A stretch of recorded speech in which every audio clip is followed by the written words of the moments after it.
Okay, 3 questions, 1 minute, and you'll get a 20-second warning. I think we'll ask our resident cameraman for his first question. What would you say gives you the experience to lead groups of Napier students, rather than just general leadership type things? Well, I've had 2 years' experience being in charge of the Napier Drama Society, which, to be quite frank, when I took over Drama Society, it was a small society that was quite cliquey, and I managed to take it back into the student union population. Last year, we actually got voted the best society. Additionally, I've already been sitting on the NSA board. I've sat on various program approval committees for the 2020 modulars. I've sat on quality committees. I've sat on various other committees where I've actually had a voice for students. Additionally, I've also been to NUS and NUS conference and had a voice for Napier there as well. Okay. For me, not being involved so much in committees, but I have sat on 2 committee boards this year, incoming year. Since I've had the time to do that as a postgraduate student, I want to get a bit more involved in Napier. But externally, I'm a very outgoing person. I've got my Gold Duke of Edinburgh, which took a lot of time. It took probably 7 years to complete. I had to lead a group through, I don't know if anyone's done it before, but it's kind of random. Like, yeah, you have to take through forests and stuff, but we got lost and we were like, had to walk through the night. And everyone else was kind of failing, and I had to keep the group going. But I'd like to say I am a natural leader. I also did a job, worked in the mobile libraries in Edinburgh. I don't know if anyone knows what that is. So I had to man the library all by myself, and this was for 2 summers running. I basically talked to every kind of person. This is why I'm a good person to communicate to anyone, no matter what age they are, whatever size they are, whatever. I can communicate to old people, young people, so I have that contact. 10 seconds. Thank you. Okay, the back.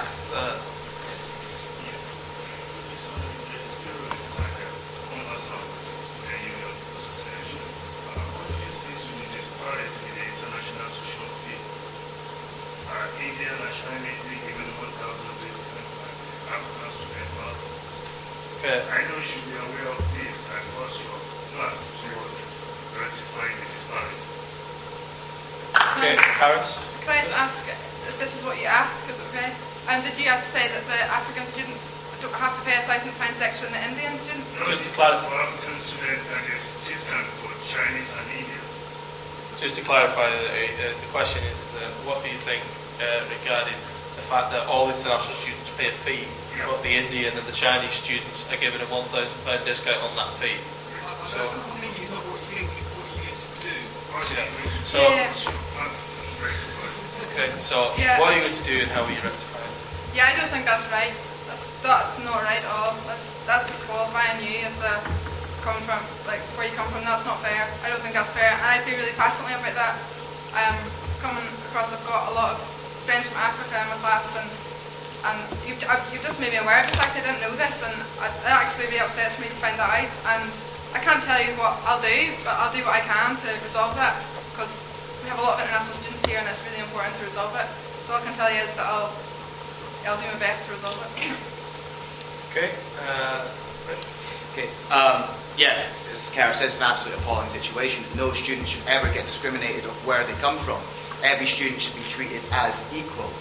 So, in terms of what I would actually do about it, it's as simple as this. It's campaigning. It's as simple as that. We campaign to the university. We make people aware of the inequality that is existing in our own university, and we do not accept it. Yvette, as campaigning rep, is something that I would be able to work with her towards to actually make sure there's a resolution for the problem and it's resolved within a good time frame for yourself. Okay. Right, next one. Well, just an exception.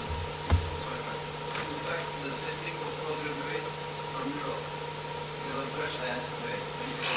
And what will you do exactly? Because the whole thing, you go to what will you do exactly? What will you say? Who will you speak? That's right. I'm probably the better person to answer that question. Okay, Ali, that's Rick first. Who will I speak to? I mean, as far as I'm concerned, I haven't yet received the proper training for the job, so I can't give you an exact answer of who I'd speak to. But personally, if I was taking this on right now on a personal level, I'd take it to the top. I don't see why I'd stop at the top of Napier. I would then take it on further to NUS. I don't even see why I'd stop at NUS. I would take it on further than there until a resolution was found. It's about campaigning, as I say, and it's about making sure that people are aware of what's going on and binding the resolutions through speaking to the right people and making them aware. Okay, Harris? Yeah, postgraduate students from UK pay a lot, probably pay the same amount you pay. I don't know if you're aware of that. £3,000 for a postgraduate student. It should be more than that. I pay 4,800, so it's probably just about, yeah, it's just the same. And to be honest, like, postgraduate study is that step above, so normally you have to pay that little bit extra. Obviously, like, there are financial options out there that you can choose to help you with your, and I don't know, maybe student support isn't like made aware enough of, but the student support really helped me through the years of university when I've been in financial difficulty, and I know they'd be happy to help, you know, any student. So for me, if I can't help them, I can direct them in the right way, definitely, because I've been in Napier 5 years, I know exactly who to speak to about the right things. Because to be honest, I've probably faced the same problems that you have. So, okay. I'm going to allow one last question, and I want to make sure that absolutely a thorough question. Stephen, since we're jumping up and down,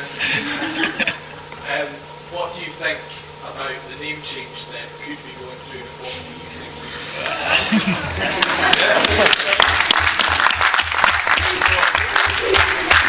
The question is, what do you think about the name change, and what will you do about it? And that is to Harris first, actually. okay, a lot of you aren't going to like me for saying this, but I'm going to explain why I'm saying it, okay? I think, I'm kind of two-sided on this right now, and people can talk to me as president. I want to hear their opinions, because right now I haven't heard that, because I haven't heard all these things. But first of all, Edinburgh Napier University, right? Why I think it's a good idea? I think it's a good idea because we have a lot of international students, and when they're coming from their countries, they don't know where Napier University is. Okay, if they want to come, I heard the argument, they should look up where it is. When they go to get a job, why should the employer look up where Napier University is? Oh, they'll just be like, I can't be bothered looking at that, you know, they're from Napier University, what's that? Edinburgh Napier University is more clear in the employer's mind as to where that place is. And it's not that we're on the back of Edinburgh University, we're not. Like, we're very strong in our culture here in Napier. And that's why I believe as well in Napier University, I understand why people... 10 seconds. I understand why people feel a need to call it Napier, because I understand. I've heard all the bad comments about it. I've got lots of friends from Edinburgh University, and I've heard it from my own friends slagging me off, or not slagging me off, but, you know. Okay, Rick? Okay, I'm totally against the name change myself. As far as I'm concerned, it's, well, one hoodie, two hoodies, I've seen a couple of hoodies here. It's Napier University, Edinburgh. Yeah, absolutely. Damn straight. There we go. But what I'm saying, unfortunately, the situation is we can't stop the name change. It's going to government right now. But what we should be asking is why weren't we consulted about it? Yes. Why were they not focused? Why was not market research done to ask the student body whether we'd be happy with this? None of that happened. And I think more than trying to challenge this name change, we should be questioning the university as to why they're not listening to their students. Yes. Okay, thank you. I'll ask. You're wrong. You're wrong. I've written to my MSP, yeah? And I've got single slides. Excuse me, I'm sorry, you're going to have to stay in order if you would like to stay, please. I'm sorry about this, but we're conducting an election. I'm sorry, can you please sit down? Thank you. Thank you very much. Please have to the positive candidates, please.